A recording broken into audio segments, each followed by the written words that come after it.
everyone, Kate here to announce a new venture that I hope you will take with me, and I'm calling this the Kindred Spirits Club.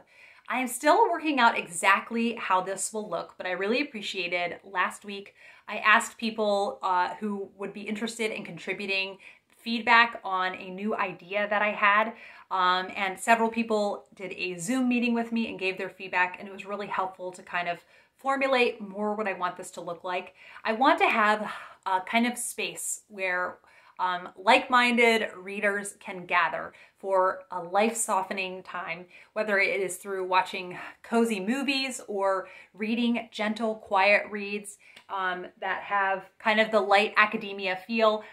If you did not see my light academia recommendations videos, I did 2 last spring. I will link those down below and you can get an idea of what light academia is. This could involve a few things. So one is some book discussions, and I'm going to put up a poll in my on my community tab, and you can vote on what you think the first book should be. We will be discussing it sometime at the end of January. I haven't decided when yet.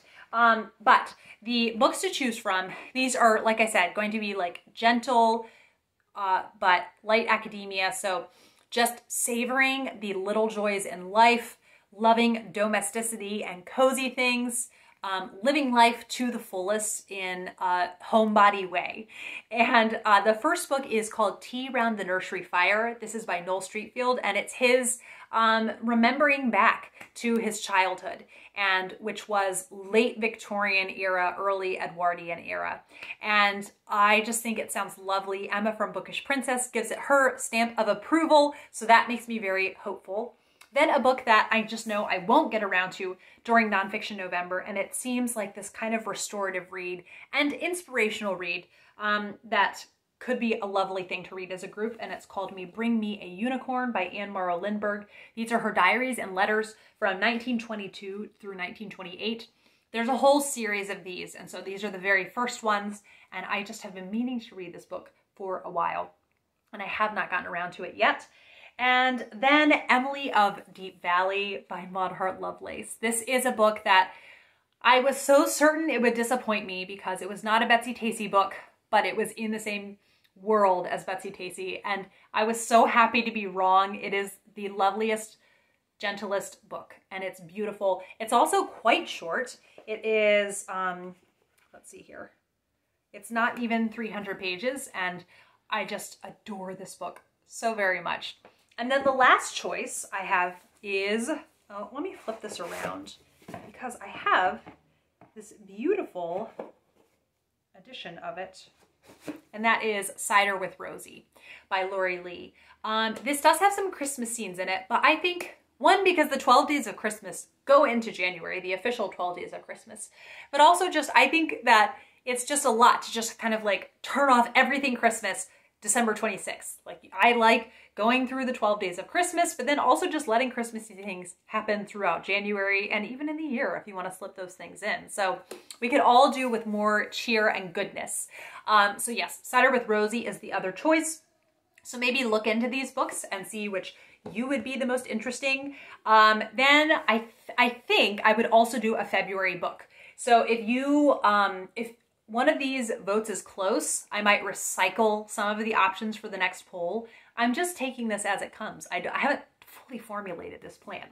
And then, so I think there will be a February book also. And then in March, I think it could be fun to also have just a gathering where we come with different poems or quotes that we think would be fun to share with the group. And I'm going to have a theme word for each season.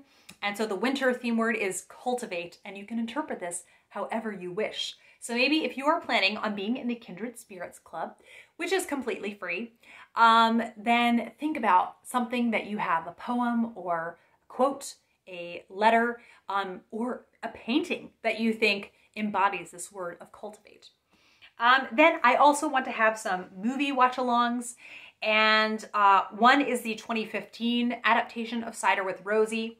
Then also both versions of Little Women, which I know many people do around Christmas time, but I don't want to lose out on all Christmas things. Like, I feel like it's a Christmas adjacent film. And so I more want to watch it in January when I'm sad that Christmas is done.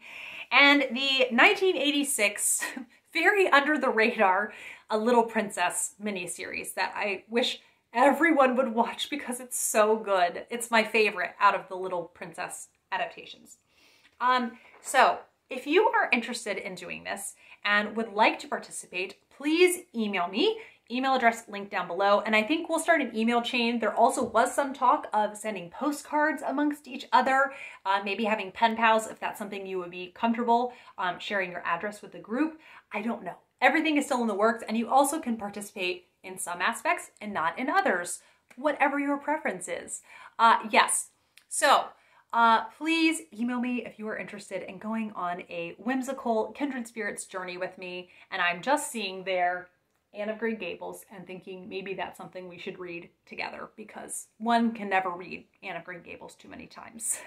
Thank you as always for watching, and I will be back with another video soon. Bye.